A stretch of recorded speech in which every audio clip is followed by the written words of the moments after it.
It was well past midnight when Mia climbed aboard the last jeepney, heading to her hometown in Laguna.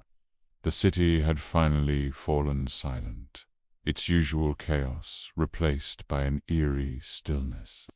The streets were deserted, and the only light came from the weary, flickering lampposts that seemed to surrender to the darkness one by one as the jeep rumbled past.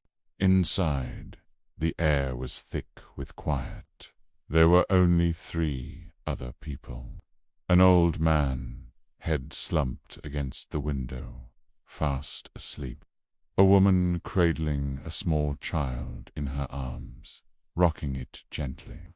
And then there was Mia, sitting near the back, feeling the familiar hum of the engine vibrate through her bones. The driver remained silent, his face a mask in the dim light. But every so often, Mia would catch his eyes in the rearview mirror. They weren't just tired. There was something else in them. A flicker of fear, maybe. She tried to shake the feeling off. It was late, and everyone was exhausted. As the jeepney left the city limits and ventured into the more rural, unlit roads, Mia noticed something peculiar. Every time they approached a crossroads, a junction where one path split into another, the driver would lean forward and whisper something under his breath. "Toby Toby Po." It was a phrase she'd heard 1,000 times growing up, a common Filipino superstition. A polite request for permission to pass, meant for the unseen spirits that were believed to dwell in such places. At first, she thought nothing of it, just an old habit, a cultural quirk. But he did it at every single intersection, his voice a low, urgent murmur in the quiet of the night.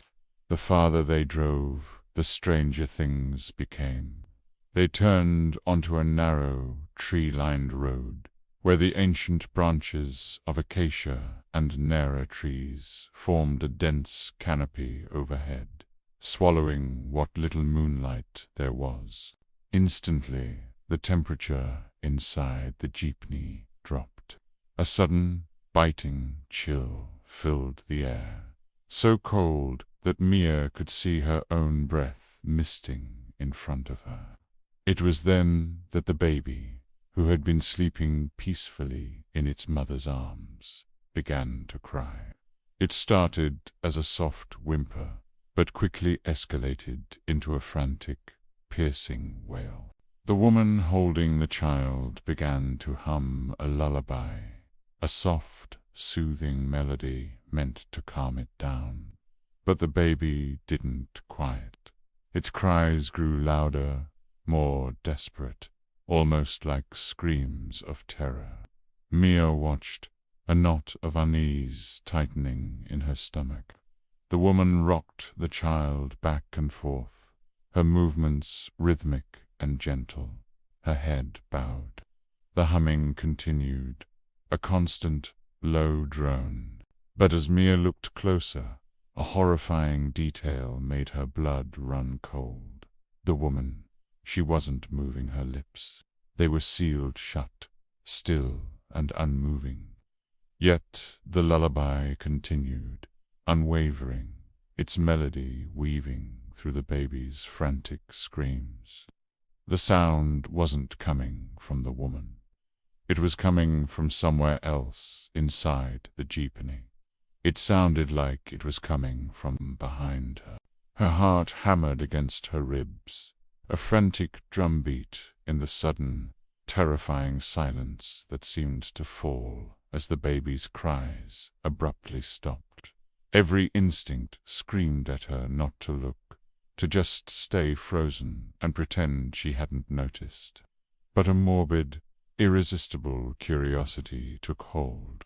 Slowly, fighting against the terror that was paralyzing her, she turned her head just enough to peek over her shoulder. And that's when she saw it, crouched low on the floor, tucked away in the deep shadows beneath the long, parallel benches of the jeepney, was a figure. It was pale, its skin a sickly, almost translucent white. Its hair was long and stringy, clinging to a gaunt face. But it was the eyes that truly terrified Herd.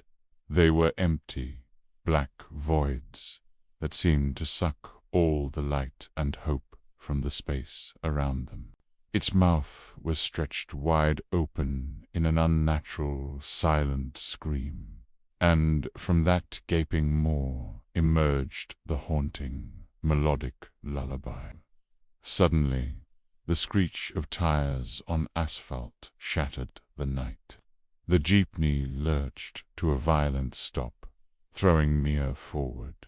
The driver spun around in his seat, his face pale with sweat, his eyes wide with sheer panic. He didn't look at the woman with the child or the sleeping old man. He looked directly at Mia. His voice was a choked, terrified shout. "Miss, get out! Run! Indi Jan Passair." That's not a passenger. Adrenaline surged through her. Mia didn't need to be told twice. She scrambled out of the jeepney, her legs trembling so badly she nearly fell onto the rough pavement. The moment her feet hit the ground, the jeep's engine roared back to life, and it sped away into the darkness, its tires screeching in protest, leaving her completely alone on the side of the road.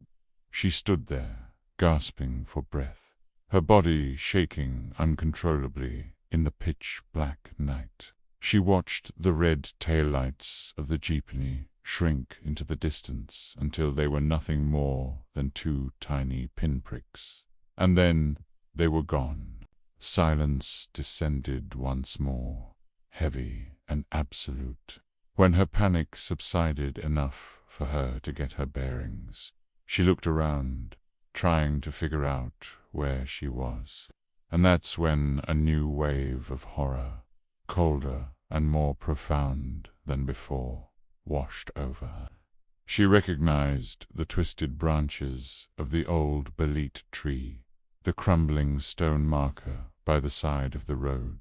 She was standing at the exact same crossroads they had passed nearly 20 minutes ago. It was impossible, but she was here. The jeep was gone, as if it had never existed. And then she heard it, faintly at first, a whisper on the wind, the lullaby. It drifted out from the impenetrable darkness of the trees, the same haunting melody she'd heard in the jeep. It grew steadily louder, closer, seeming to come from all directions at once. Her heart stopped. She couldn't move, couldn't scream. The humming slithered through the air until it felt like it was right beside her, a cold breath against her skin, a soft, chilling whisper directly in her ear. "Hush now, last passenger." Thank you so much for watching. If you enjoyed this story, don't forget to hit that like button, and if you haven't already, please subscribe and turn on notifications so you don't miss our next descent into the dark. Until next time, stay safe and be careful on those late-night trips. You never know who or what might be riding with you.